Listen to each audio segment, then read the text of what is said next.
Причина за смртта на жртвите од пожарот е задушувањето.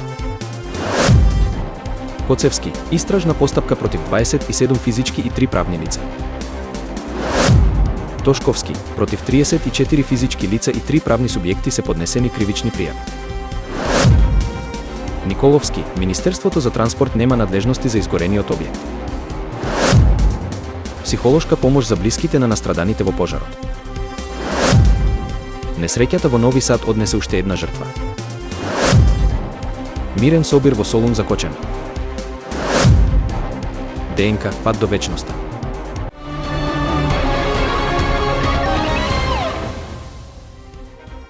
Деканот на медицинскиот факултет во Скопје, Светозар Антовик и раководителот на Институтот за судска медицина, Александар Станков денеска соопштија дека по трагичниот настан во Кочани за многу кусо време биле извршени 59 обдукции на телата и идентификациите на починатите.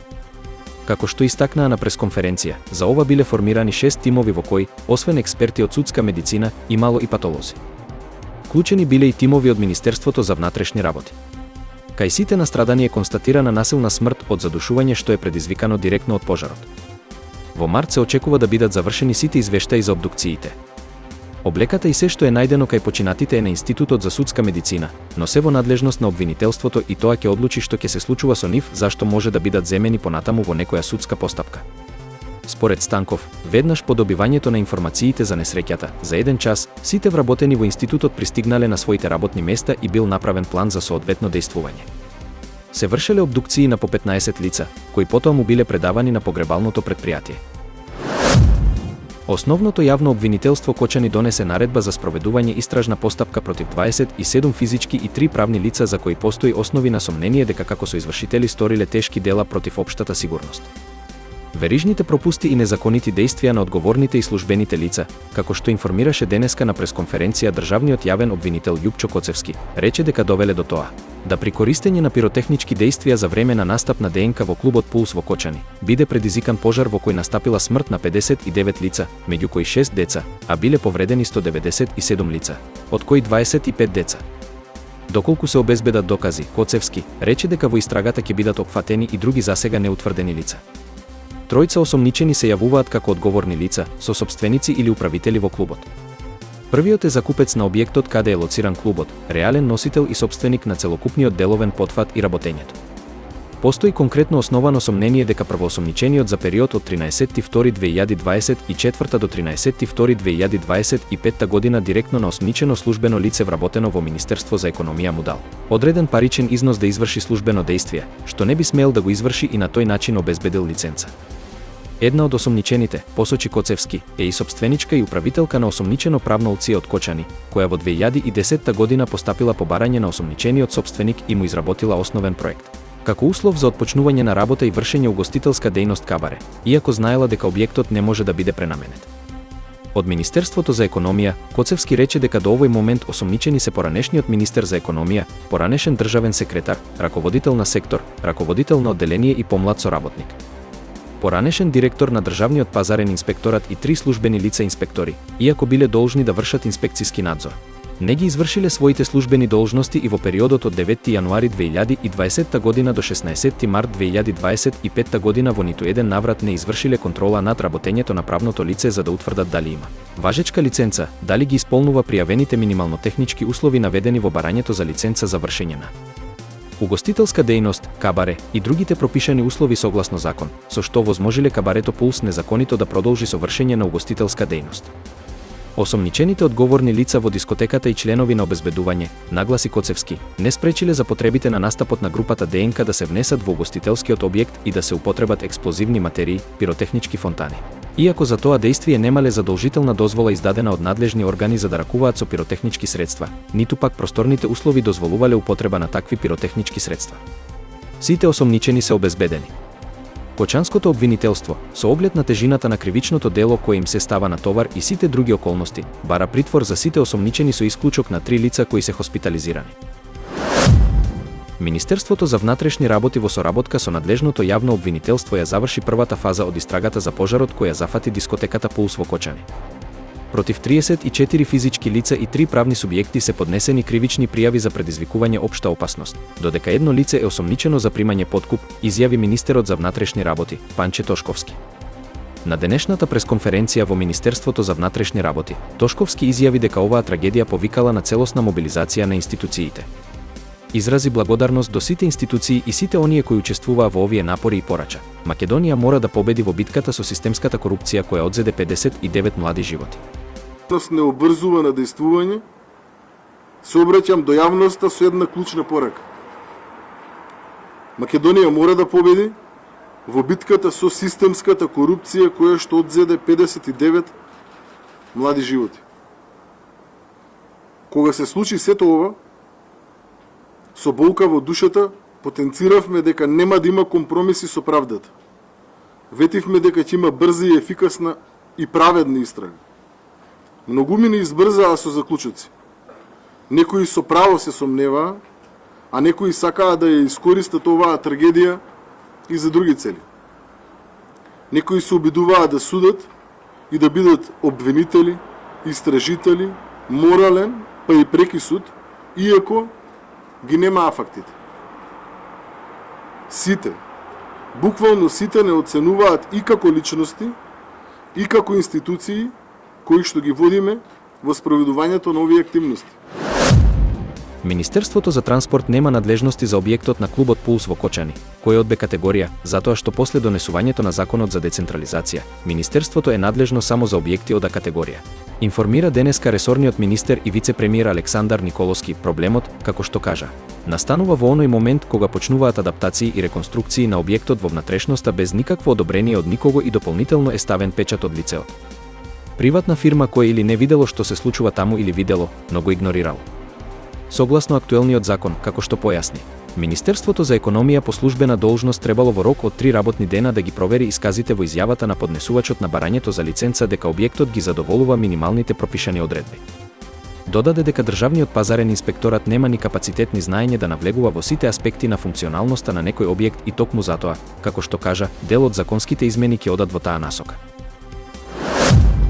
Министерката за образование и наука Весна Јаневска денеска на пресконференција информираше дека по трагедијата во Кочани, Министерството во соработка со УНИЦЕФ, професори од Институтот за психологија при Универзитетот Свети Кирил и Методи, Комората на психолози на Македонија и Црвениот крст обезбедиле посилна психолошка поддршка за сите ученици во државата, која ќе биде особено изразена во неколку засегнати општини, од каде млади во несреќата загубија браќа, сестри, другари и соученици.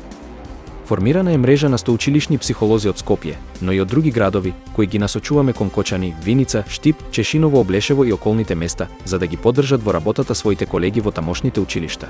Работејќи со учениците, со нивните родители, наставниците и воопшто со граѓаните, а постапувајќи по посебен протокол подготвен за кризна интервенција. Во моментов 32 психолози веќе обезбедуваат директна поддршка на терен. Работеле со учениците, но и со семејствата кои изгубија деца во несреќата. Активни биле и во текот на вчерашниот ден. Министерката нагласи дека помош може да се побара и во центрите на Црвениот крст во секое време, како и во Центарот за ментално здравје во Кочани каде имало представници на Универзитетска клиника за психијатрија. Во Штип на Универзитетот Гоце Делчев има младинско советувалиште, каде престојуваа психолози од Скопје кои ги посетувале и младинските хабови. На социјалните мрежи, на официјалниот профил Студентите во блокада, студентите емотивно се простија од Вукашин Црнчевик, кој денеска почина од повредите здобиени по уривањето на настрешница на железничката станица во Нови Сад на 1 ноември минатата година. Изразуваме длабоко сочувство до неговото семејство, пријателите и сите што го познава. Оваа несреќа остави неизбришлива трага во нашите срца и сите заедно жалиме за изгубените животи, напишаа студентите во соопштението споделено на социјалните мрежи. На крајот од пораката е напишано и времето за молчење кое денеска е зголемено за 1 минута. Учениците и наставниот кадар на гимназијата Светозар Милетик, во која присуствуваше Вукашин, како и граѓани на Нови Сад се собраа пред училишната зграда за да му оддадат почит на загинатиот млад човек. На 1 ноември минатата година на железничката станица во Нови Сад се урна настрешница над главниот влез на зградата на станицата, при што загинаа 15 лица, меѓу кои 2 деца, а уште 2 беа тешко повредени. Денеска почина 16-тото лице, младиот Вукашин Црнчевик, во Универзитетската болница во Војводина поради тешки повреди по пат на настрешница се уште е на лекување уште едно лице, а нејзината состојба според последните лекарски извештаи е стабилна. Овој трагичен настан предизвика гнев и незадоволство кај граѓаните, проследен со големи студентски протести и блокади на факултетите и повеќето средни училишта. Граѓаните бараат, меѓу другото, на јавноста да й биде доставена целосна документација за реконструкцијата на настрешницата на зградата на станицата и бараат апсење на сите одговорни за смртта на 16 лица. Граѓаните на Солун организираат собир на молк како израз на сочувство за трагедијата во Кочани во која животот го загубија 59 лица. Како еден од градовите кои покажа солидарност и прифати на лекување дел од настраданите во трагичниот пожар, велат организаторите на собирот, ве покануваме да го изразиме нашето најдлабоко сочувство за загубените животи, на повредените и на нивните семејства.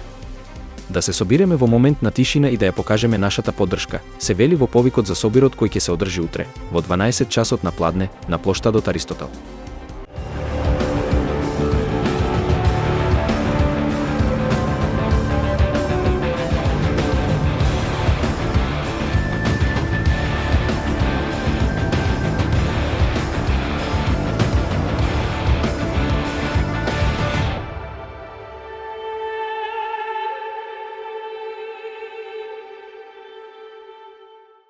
Вистина е дека македонското дуо ДНК кое го сочинуваат Владимир Блажев, Панчо и Андреј Ѓорѓиевски е формирано во 2001 година кога е пуштен нивниот прв сингл Девојка завезден со видеозапис. Вистина е дека вториот сингл Благодарам однапред станува евергрин во македонската музичка ризница и освен на првиот EP албум, Пази дете, кој ДНК го издаваат во 2005 година, се наоѓа и на деби албумот Кажано е се. Понатаму во годините што следуваат своето музичко искуство Андреј и Панчо го пренесуваат и на други полиња повторно поврзани со музиката. Вистина е дека Панчо стана резидент диџеј во најпознатите и најголемите македонски и странски клубови, а потоа ја основа Sure Shots Entertainment Agency преку која во Македонија донесе неколку светски и балкански R&B. Додека пак Андреј стана музички уредник на единствената музичка телевизија во Македонија, К15 и продуцент на шоуто Мојата звезда од кој излегоа многу нови музички таленти. Вистина е дека како соработници и пријатели со продуцентот Врчак, ДНК стануваат едни од основачите на продукција Република и први ексклузивци на истата. Забележителни се и нивните настапи на најпрестижниот македонски фестивал Макфест, каде настапија со Таа тоа го крие, Полна месечина и прв, двократни добитници се и на златна орбита на популарноста. А бројни се и нивните учества на хуманитарни концерти и фестивали како и на манифестацијата Топол културен бран во организација на Министерството за култура.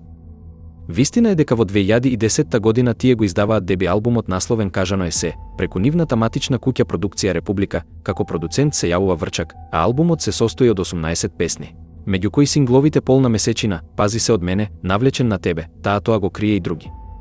Една година подоцна, во септември 2011, ДНК го одржува својот прв соло концерт во Метрополис Арена во Скопје. Вистина е дека во јуни 2012 тие го издаваат синглот Авион, како најава за предстојниот албум Срце. Албумот Срце, издаден во 2013 година, има 15 песни, вклучувајќи ги песните како Дада, Што сака нека биде, Од утро до мрак и други. Неколку месеци подоцна, во септември 2012, ДНК одржува акустичен концерт во Универзална сала Скопје, поддржани од камерен оркестар и бенд во живо. Вистина е дека во 2016 тие го издаваат албумот Уште еден ден. Овој албум има 12 песни, меѓу кои Само таа знае како, Најмила, Темно е, Она е од шутка. Во мај 2017 ДНК слави 15 години постоење со концерт во Метрополис Арена во Скопје. Вистина е дека на 3 декември 2022 година во арената Борис Трајковски се одржа јубилејниот концерт на ДНК насловен 20 години ДНК со кој се вратија на јавната сцена. Вистина е дека Андреј Ѓорѓиевски го загуби животот во пожарот во дискотеката Пулс во Кочани спасувајќи млади животи. Во трагедијата животот го загубија и придружниот вокал Сара Пројковска, гитаристот Андреј Коларов, клавиатуристот Филип Стевановски, тапанарот на бендот Ѓорги Ѓоргиев, тонецот Игор Велков, битбоксерот Мартин Атанасовски, буцо и фотографот Александар Ефремов.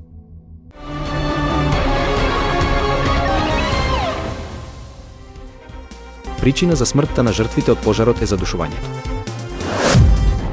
Коцевски, истражна постапка против 27 физички и 3 правни лица. Тошковски, против 34 физички лица и 3 правни субјекти се поднесени кривични пријави. Николовски, Министерството за транспорт нема надлежности за изгорениот објект. Психолошка помош за блиските на настраданите во пожарот. Несреќата во Нови Сад однесе уште една жртва. Мирен собир во Солун за Кочани. ДНК, пат до вечноста.